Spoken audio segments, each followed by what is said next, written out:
कहानी के शुरू में हमें दो कबीलों की लड़ाई दिखाई जाती है जो आपस में एक दूसरे को बहुत ही बेरहमी से मार रहे थे क्योंकि उनके हथियार बहुत ज्यादा मजबूत थे। इसके बाद हमें थेडियस नाम का एक आदमी दिखाया जाता है जो एक जंगल विलेज के बारे में बताता है और उधर ही रहा करता था। हमें बताया जाता है कि जंगल विलेज में बहुत से कबीले रहा करते थे जो खुद को एक दूसरे से ज्यादा ताकतवर साबित करने के लिए आपस में लड़ते रहते थे। थेडियस यहाँ पर हथियार बनाने का काम किया करता था। इसके हथियार बहुत ज्यादा मजबूत और तेज होते थे, इसीलिए जंगल विलेज के सभी कबीले थेडियस से हथियार लिया करते थे। मगर वो ये काम पैसे कमाने के लिए करता था क्योंकि वो एक लड़की को पसंद करता था और वो उससे शादी करके एक खुशहाल जिंदगी गुजारना चाहता था। पर वो लड़की इस जंगल विलेज में एक लेडी के पास काम करती थी जो एक महल को चलाया करती थी। वहाँ पर उसके पास और भी बहुत सारी लड़कियाँ थी, इसीलिए थेडियस को बहुत सारे पैसों की जरूरत थी ताकि वो इस लेडी को देकर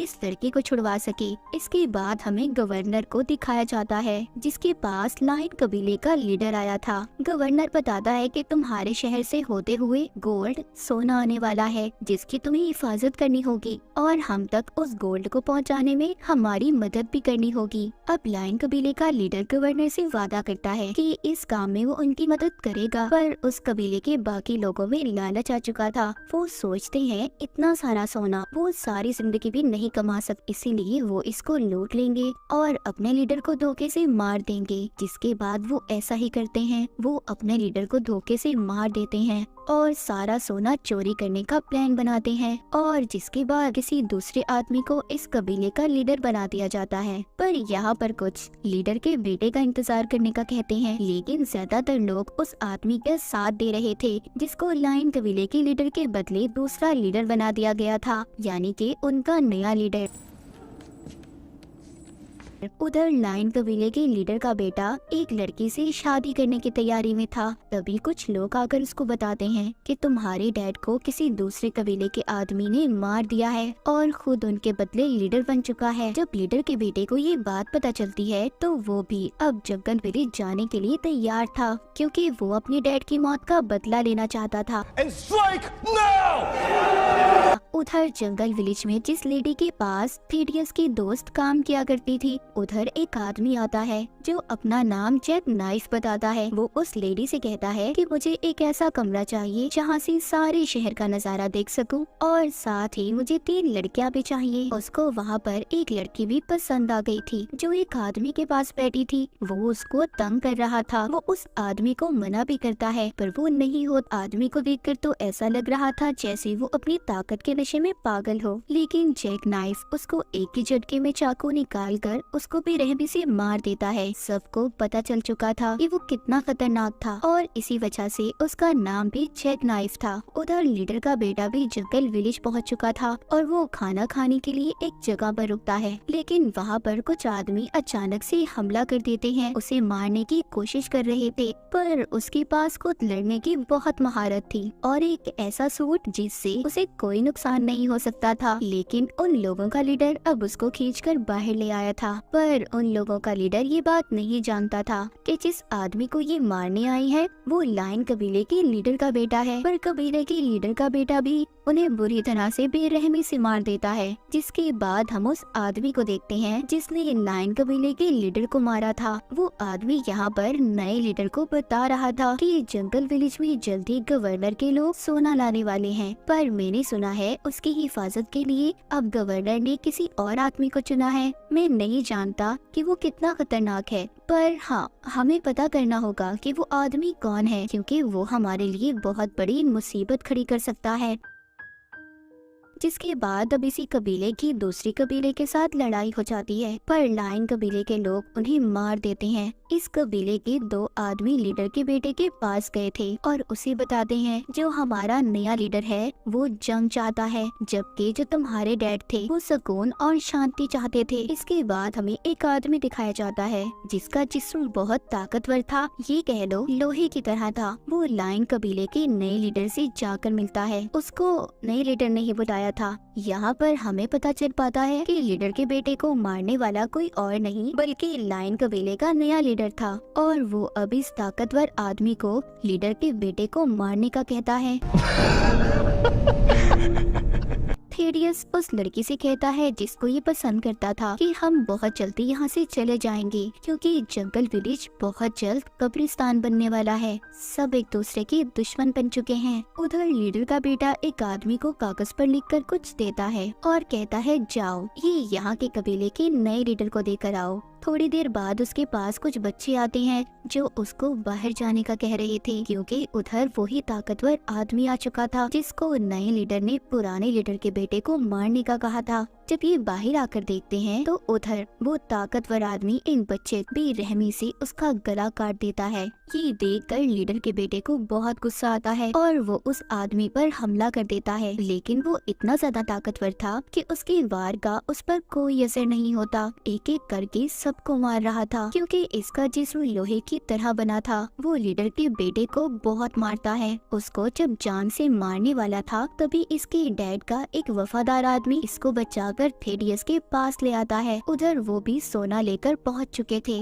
जो गवर्नर के साथ ही थे, पर वहाँ पर नया लीडर उन्हें भी मार देता है और वही आदमी जिसने 9 कबीले के पुराने लीडर को मारा था वो उसी तरह एक तेजधार जहरीली सुई से उन्हें भी मार देता है। जब गवर्नर को ये बात पता चलती है कि उसका सोना लाने वाले लोग मर गए और उसका सोना चोरी हो चुका है तो गवर्नर वहाँ की आर्मी को ये हुक्म देता है कि मुझे मेरा सोना सारा चाहिए। अगर तुम्हें लगे उसमें से कुछ हिस्सा भी कम है तो मैं बदले में सारे जंगल विलेज को आग लगा दूंगा। इधर थेडियस के पास लीडर का बेटा था जो जख्मी हालत में था। थेडियस उससे माफी मांगता है और कहता है मुझे माफ कर दो, मेरी वजह से तुम्हारे डैड की मौत हुई, वो हथियार मैंने ही बनाया था। वो कहता है मगर अब तुम्हें मेरे लिए मेरा नया सूट बनाना होगा, जिस पर थेडियस उसे हाँ बोल देता है और कहता है हाँ जरूर, मैं तुम्हारे लिए नया सूट जरूर बनाऊंगा। पर किस्मत कुछ और ही चाहती थी। थेडियस को नया लीडर पकड़ लेता है जो उससे पूछता है कि तुमने लीडर के बेटे को कहाँ छुपा कर रखा है, पर वो इन्हें कुछ भी नहीं बताता और इसी वजह से लीडर के लोग थेडियस के दोनों हाथ काट देते हैं। उधर ही बाहर खड़ा जैक नाइफ भी सब देख रहा था क्योंकि वो थेडियस का पीछा करता यहाँ तक आया था। उसको भी थेडियस के बनाए हथियार चाहिए थे। जब ये लोग उसे मारकर चले जाते हैं तो जैक नाइफ उसे उठाकर अपने साथ ले आया था। जब थेडियस को होश आता है तो वो उससे पूछता है कि यहाँ पर सिर्फ तुम ही एक इंसान हो जो हथियार बनाते हो। वो कहता है हाँ। तभी यहाँ पर हमें पता चलता है कि वो जिस आदमी ने लायन कबीले के लीडर को मारा था उसकी जैक नाइफ के साथ पुरानी दुश्मनी थी और उसके चेहरे पर दिए गए निशान भी उसी के थे। यहाँ पर थेडियस जैक नाइफ को अपनी कहानी सुनाता है। वो बताता है मैं ब्लैक था, मतलब हबशी था, इसी वजह से मैं एक गुलाम था। मेरी माँ ने मुझे आजाद तो करवा दिया था पर कुछ गोरे अंग्रेज ऐसे थे जो नहीं चाहते थे कि थेडियस आजाद हो। इसी वजह से मैंने वहाँ पर उनके एक आदमी को मार दिया। उस वक्त जब एक गुलाम अगर किसी अपने मालिक को मार देता था तो उसकी सजा बहुत ही खतरनाक भयानक होती थी और इसी डर की वजह से मेरी माँ ने मुझे वहाँ से भगा दिया। जिसके बाद मैं मंदिर में रहने वाले मॉन्क मास्टर को मिला और उनके पास रहकर मैंने उनसे बहुत कुछ सीखा, जिनसे मैंने ताकतवर हथियार बनाना सीखे। उनसे सीखकर मैंने एक ताकतवर हथियार बनाया जो दोनों हाथों पर पहनकर मैं लड़ सकता था।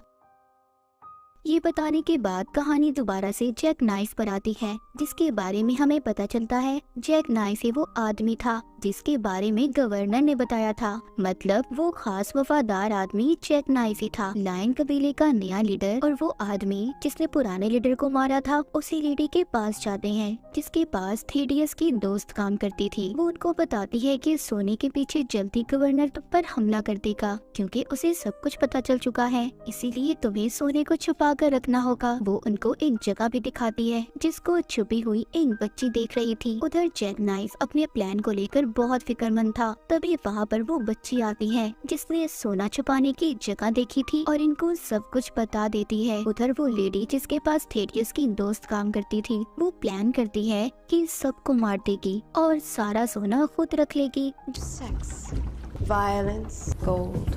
जब महल में सब लड़कियां एक एक करके सबको मार रही थी, लेकिन वो उस ताकतवर आदमी को नहीं मार पाती जिसका जिस्म लोहे की तरह था। लेकिन वो थेड्रिस के दोस्त को मार देता है। बहुत सारी लड़कियां जिन्होंने काले कपड़े पहने हुए थे उसे मारने की कोशिश करती हैं, पर नहीं मार पाती क्योंकि वो आदमी बहुत ज्यादा ताकतवर था। इधर लीडर का बेटा भी आ जाता है जिसको छोटी बच्ची लाई थी जिसने छुपा हुआ सोना देखा था। वो इसे और जैक नाइफ को वहाँ तक लेकर जाती है, पर वहाँ पर लायन कबीले का जो नया लीडर था उसके लोग उन्हें मारने की कोशिश करते हैं, पर लीडर का बेटा और जैक नाइफ उन सबको मार देता है। उधर उस लेडी की लड़ाई उसी आदमी के साथ हो रही थी जिसने लायन कबीले के पुराने लीडर को मारा था। उन दोनों की आपस में गोल्ड के पीछे बहुत ही जबरदस्त लड़ाई हो रही थी और लड़ते हुए दोनों ही एक दूसरे को मार देते हैं। जब थेडियस को अपनी दोस्त की मौत का पता चलता है जिसको वो पसंद करता था, उसको ताकतवर आदमी ने मार दिया था। थेडियस उसको चैलेंज करता है। पहले तो दोनों एक दूसरे पर हमला करते हैं, लेकिन अपने हाथों के हथियार से थेडियस उस ताकतवर आदमी को बार बार वार करके उसे मार देता है। जैक ने भी उस आदमी को मार दिया था जो उसका दुश्मन था। उधर लीडर के बेटे ने भी अपने डैड की मौत का बदला ले लिया था। नए लीडर को मारकर उसे उसी सोने में दफना दिया गया था जिसके पीछे उसने उसके डैड को मारा था। तभी उधर गवर्नर की आर्मी भी आ जाती है जो उस महल को तबाह करना चाहती थी, पर जैक नाइफ आकर कहता है कि रुके, सब रुक जाएं, सब कंट्रोल में है, गवर्नर का सोना मिल चुका है, सब कुछ ठीक हो गया था। जिसके बाद सब अपने अपने रास्ते चले जाते हैं। जो लीडर का बेटा था अब थेडियस का भाई बन चुका था।